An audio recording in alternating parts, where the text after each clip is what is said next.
Bonjour, je vous propose deux vidéos sur les puissances de 10 sous la forme de QCM comme vous aurez en épreuve de bac en fin de classe de première.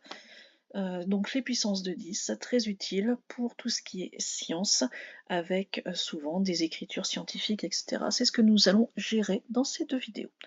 Je vous propose donc 4 questions sous la forme de QCM sans calculatrice et on va se retrouver dans quelques instants pour la correction. Donc tout d'abord, la première question est là pour rappeler ce qu'est une puissance de 10. On peut dire communément que c'est comme un décalage de virgule. En fait, ce que l'on veut, c'est éviter d'écrire de trop grands nombres ou de trop petits nombres à l'aide de trop de zéros. Et parce que dans ce cas-là, en fait, on va confondre, on va mal les réécrire, etc. Donc on va essayer de simplifier notre écriture et de gérer simplement la base. Donc ici, 0,000123, on voit que c'est pas pratique du tout ces zéros qui sont devant. Donc on veut l'écrire à partir du nombre 123. Seulement ce nombre 123, il se retrouve réellement au sixième chiffre après la virgule. Et donc dire sixième chiffre après la virgule, bah, c'est multiplié par 10 exposant moins 6. On parle dans la deuxième question de la vitesse de pouce d'un cheveu et à nouveau on va vouloir écrire ce nombre 0,016 avec une puissance de 10, mais pas n'importe laquelle, on vous demande une notation scientifique. La notation scientifique, elle est très codifiée. On vous demande à ce qu'il y ait un seul chiffre avant la virgule et qui ne soit pas 0. Donc ici, le premier chiffre qui ne soit pas 0, c'est le 1. Donc pour aller écrire notre notation scientifique, on va devoir écrire 1,6. Ça déjà, c'est pour aller identifier. Ça sera donc la première ou la dernière réponse.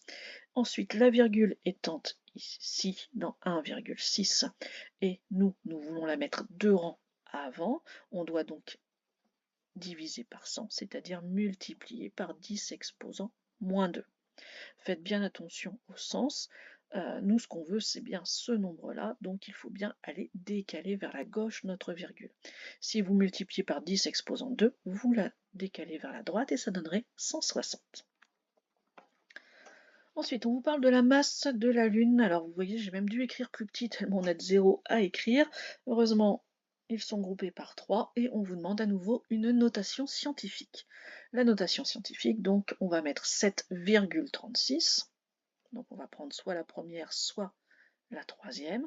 Et ensuite, on va aller regarder le décalage. 3, 6, 9, 12, 15, 18, 21, 22. Donc la virgule, on doit la décaler de 22 rangs vers la droite pour qu'elle arrive à sa vraie place. Donc on va multiplier par 10 exposant 22. Si on regarde l'autre proposition avec le 10 exposant moins 22, là on serait dans un nombre très très petit avec tous nos zéros qui eux se retrouveraient devant. Et enfin pour la dernière, on est toujours sur une écriture en notation scientifique, et là ce qui complique un peu les choses, c'est qu'on a déjà une puissance qui est écrite, donc il va falloir manipuler deux puissances à la fois. Travaillons d'abord sur 31 200. Donc pour écrire en notation scientifique, on va devoir mettre une virgule, donc 3,12. Donc ça c'est ce qui est proposé partout, donc notre problème réellement c'est l'exposant.